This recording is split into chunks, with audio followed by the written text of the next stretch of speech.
We're asking at the moment, should mobile phones be banned from the classroom? The UK's Culture Secretary, I can't speak this morning, I wonder why, Jane, Matt Hancock has warned that they could have a real impact on students' achievements. But could they actually be a useful tool in school? We've got Matt Porter, technology guru, on the line. Matt, a warm welcome to the show. Thank you. So what do you reckon? Should phones be used in the classroom? I have to be honest, being a gadget enthusiast and things like that, you'd think that I would think it was a good idea, but in fact I don't. I think it's a terribly bad idea. That I think that they are distracting, and there are issues with safeguarding and potentially cyberbullying. So I think actually they shouldn't be. I think they should be banned from schools or from classrooms. What safeguarding issues concern you particularly? Well, I think the safeguarding issues is that they could be used, obviously, to film people or film other children, other pupils. They could be used to live stream other pupils, in various different places. So I think that there is an issue with safeguarding the children. The children are there in a school to learn and to be kept safe when they're not with their parents. And by having those kind of devices there is a chance they could be used for those kind of things. But there's a chance in life that people could be filming people inappropriately. So surely it's better that those children are monitored at school and are using a device that they're going to end up using in the real world anyway. Well, they can have those devices, but like you say, that they're monitored, and you cannot monitor a school full of children 24, every hour, every minute that they're there. They are distracting. They're a distracting influence on everybody. Everywhere you go, you see people walking around or sitting there, staring at their devices. They're getting messages through from people. They're being messaged via things like Snapchat and those kind of things. And that is exactly what would be happening with a child with a phone in their pocket in a school, regardless of what the rules might be. See, I don't understand why at my son's school they can take their devices in, including games and things like that, but as soon as lessons start, they go into the locker and that's it. So I don't understand what the fuss is all about. If mobile, I mean, obviously parents would like their child to have a mobile phone just in case they need to contact them for emergency purposes, but why can't the phones just be put in a locker? Well, I was once a governor of a school. In fact, it was a special school. And the staff themselves the rules of the school were that even the staff, when they came to the school in the morning, that their phones and devices like that were put into a locker for the rest of the day. And at the end of the day, they would take them out of the locker and they'd go home again. So, you're right. If they want to take them into school, but they need to go into lockers, let's be fair. If a parent needs to get hold of a child urgently at a school, they ring the school, just as my parents would have done when I was at school and your parents would have done at school. So I fail again to see the necessity to have this phone in your pocket in case of an emergency when there are systems already in place within schools that cover all of those things.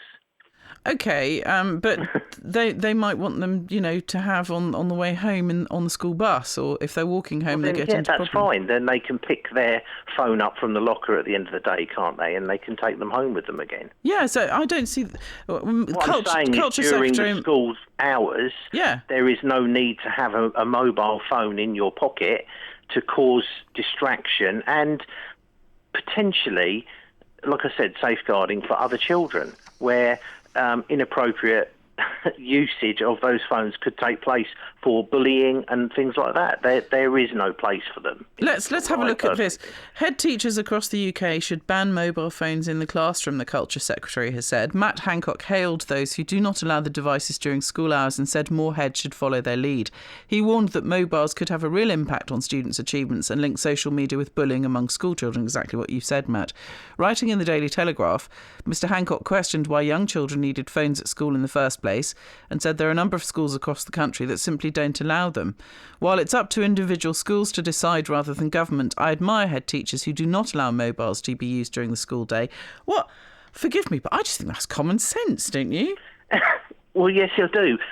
There is another issue, which is that a lot of these phones are... I sound like an old fogey. But a lot of these phones are smartphones, more likely Apple or iPhone or Android phones.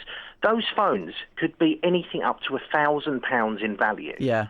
So we have our children walking to school in the morning, carrying a £1,000 device in their pocket, which makes them a target for thieves and all of those other things. It doesn't make sense to me that you would allow your child... You wouldn't hand your child £1,000 in cash and say, put that in your pocket and go to school. So I think there's a whole myriad of reasons why I'm against it, but, that's just one of them. The main reason, I think, is that you shouldn't have distraction like that at school, because that's what they will be. I've seen children walk into school where I live and they're staring at their phones all the way up the road, and they're on their phones all the way up the road, and they're on their phones all the way back again. So that's fine, but take that distraction completely away whilst they're meant to be learning. You wonder if we're going to evolve into a species with heads and necks at right angles to the rest of our body, don't you? Or with permanent bruises on our foreheads when we walk into each other. Yes, quite. As you were talking, I think I felt like an old fogey, Matt, because as you were talking about the cost of phones and the thought of children wandering around with pieces of kit worth £1,000 or more in some cases, I suddenly thought, well, actually, that's why schools brought about uniforms, to make children who might not be able to afford decent clobber feel as equal as someone else. But actually with smart devices, you've got the poor lad with a second-hand Nokia, and then you've got the bloke down the road with a massive, great iPhone. Yeah. There's going to be feelings of inequality and peer pressure. That's what I'm looking for. Thank you. Peer pressure is the problem. I had it at school. When I went to school in the 80s, children were coming in with expensive trainers and expensive clothes. When we had whatever you call mufti day, where you come in your own clothes, you'd then feel... Some children would feel embarrassed because they didn't have those expensive clothes on. So that's exactly right. You have those uniforms to take away that problem, really. Yeah. So the same applies with these phones, that, you say to a child, OK, you want a mobile phone, here's one for £100, and they're saying, oh, but I need an iPhone, because everybody else has got one. So, yeah, you have that issue too. Well, my son wants an iPhone, and I've said I can't afford one. So I've said either you want something. He wants, I think, a computer that can write music for Christmas. I said either you have that, or you can't have both. So, I said we might be able to get a decent second-hand one, but Mum can't afford it. So he's quite happy with his now very cracked old phone, and although he's moaning a little bit. But he does take it to school, I have to say, but the school is very hot on putting it in a locker, and they can have it during downtime, but that's it. And I think because the school allows that, I think the students respect the school and vice versa, and they don't muck about. Yeah, I think that's very good as well. I think that's very important in schools, is if there is that mutual respect between pupils and staff, that goes a long way to behaviour both inside and outside of the school. Because the children, they think that's good, that's fair, we're allowed to use these in specific times. And it does breed a bit of respect. Yeah. And, it's good. It's lovely talking to you, Matt Porter. Thank you very much indeed. That's Matt, technological guru extraordinaire, talking to BBC Radio Guernsey this morning.